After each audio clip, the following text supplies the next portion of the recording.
दूर किसी जंगल में सभी पक्षी अपने अपने घरों में खुशी खुशी जीवन गुजार रहे थे।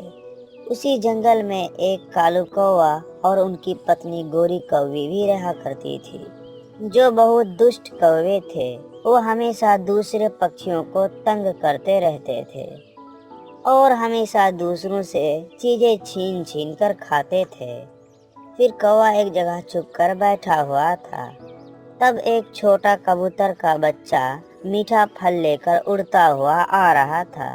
जैसे ही कबूतर का बच्चा कौवे के पास से गुजरता है, कौवा तुरंत हमला करता है और उस छोटे बच्चे से मीठा फल छीन लेता है।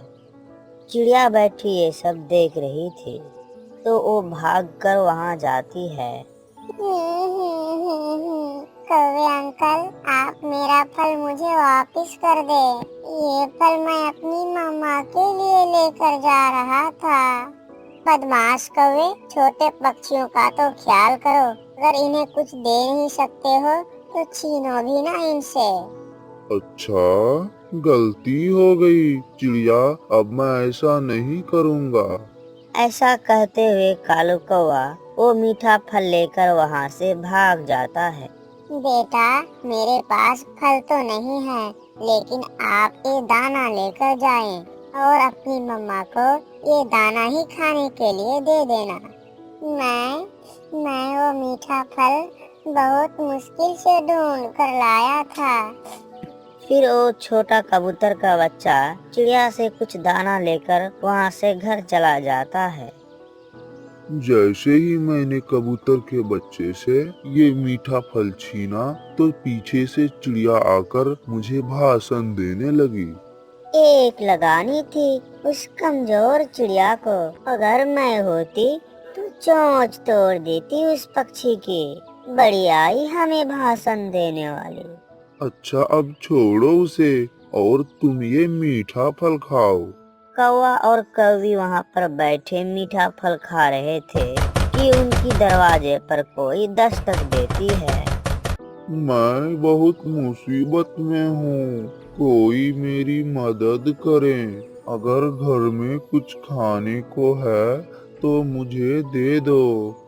लो जी, आ गया फिर से कोई भीख मांगने।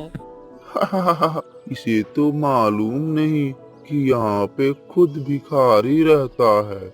ऐसा कहते हुए वो दोनों हंसने लग जाते हैं। फिर से दस्तक देती है और वो दोनों पति और पत्नी बाहर जाते हैं। मैं बहुत भूखा हूँ, आप लोग मुझे कुछ खाने को दे। आप लोगों की बहुत मेहरबानी होगी। वो पक्षी उनसे कुछ खाने को मांग रहा था, मगर गोरी कौवी की नजर उस पक्षी की थैले पर थी और गोरी कालू के कान पर कहती है, कालू जी, तुम इसे बात पर लाओ, मैं तो देखूं इस पक्षी की थैले में क्या है। फिर कालू कौवा उससे बातों में लगाती है। तुम भूखे हो, क्या खाना पसंद करोगे? हमारे घरों में तो तरह तरह के खाने की चीज है।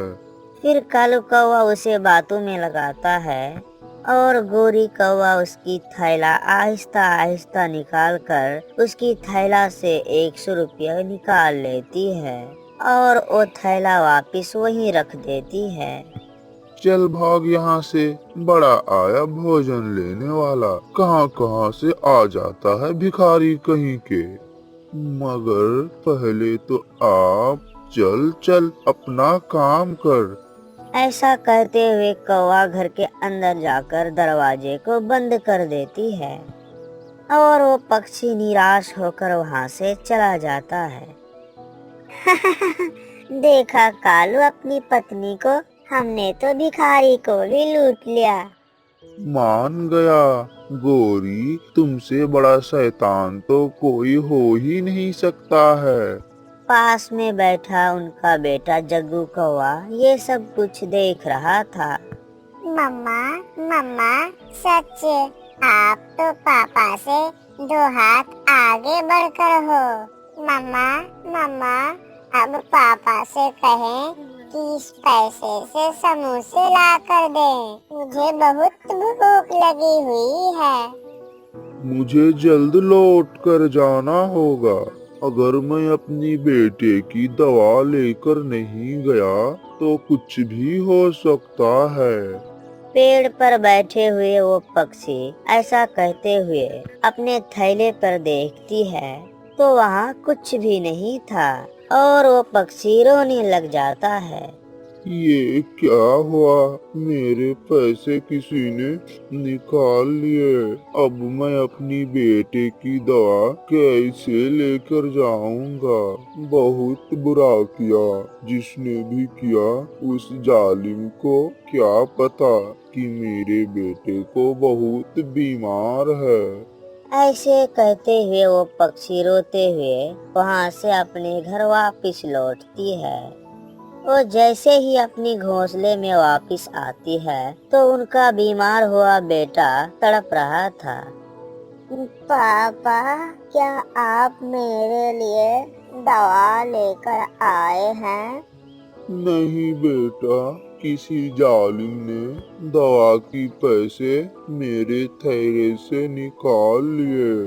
उस बूढ़े पक्षी के बेटा उसके सामने तड़प तड़प कर मर जाते हैं और वो कुछ नहीं कर पाता है। बेटे, मेरे बेटे, मैं आपको बचा ना सका, मुझे माफ कर देना।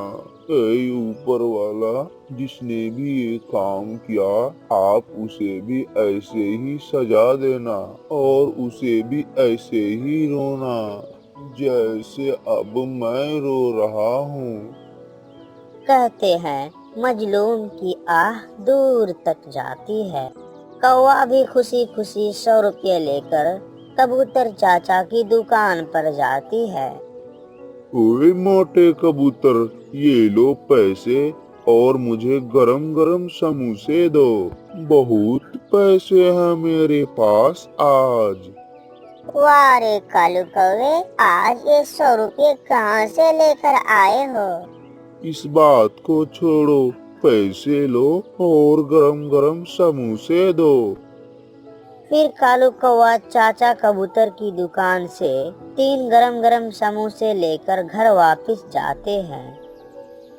गोरी, मैं नदी से पानी पी कर आता हूँ, तब तक तुम मीठी चटनी बनाओ, फिर हम एक जगह इकट्ठे बैठकर ये समोसे खाएंगे। पापा, जल्दी आना, मुझसे इंतजार नहीं होगा। फिर कालू कौवा नदी से पानी पीने चला जाता है। जग्गू, न जाने तुम्हारे पापा कब आएंगे। चलो हम अपना अपना समोसा खा लेते हैं। हाँ मम्मा, मैं भी यही सोच रहा था। ऐसा कहते हुए गोरी कवि और उनका बेटा जग्गू कौवा एक एक समोसा लेकर खाने लगता है। चाचा कबूतर जैसे ही अपने समोसे बनाने वाली कढ़ाई पर देखती है तो देखता है कि कढ़ाई पर एक मरा हुआ सांप था। ये कैसे हुआ? मेरे कढ़ाई पर सांप कैसे गिर गया? फिर चाचा कबूतर की ध्यान कालू कौवे की तरफ जाती है जो उससे अभी अभी समोसे लेकर गया था। ये समोसे जहर वाले होंगे, मुझे कालू कौवे को अभी अभी बचाना होगा।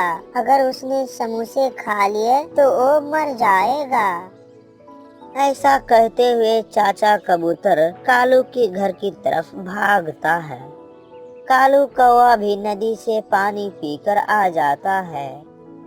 वो जैसे ही घर पे आती है तो सामने उनका पत्नी और बेटा मरा हुआ पड़ा था।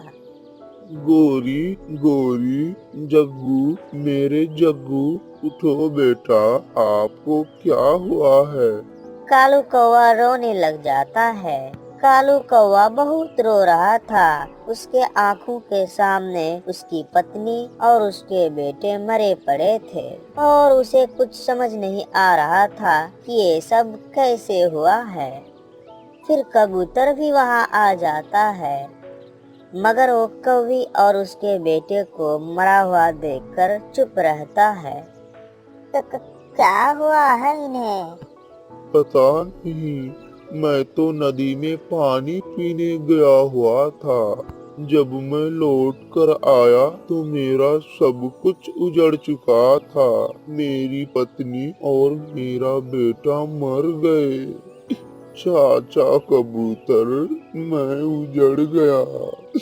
चाचा कबूतर भी चुप रहने को ही भला समझता है और चुपचाप वहाँ से चला जाता है। प्यारे दोस्तों, कभी कभी पापी को भी वहाँ से सजा मिलती है जिसका उसने सोचा भी नहीं होता। इसीलिए कहते हैं कि हमेशा दूसरों की भलाई करो, क्योंकि मजलूम की आह बहुत दूर तक जाती है। तो प्यारे दोस्तों, इस वीडियो को लाइक और सब्सक्राइब करना बिल्कुल ना भूलना, और आप अपने दोस्तों को भी शेयर करना, और आप जल्दी से सब्सक्राइब कर दो। और आपका धन्यवाद।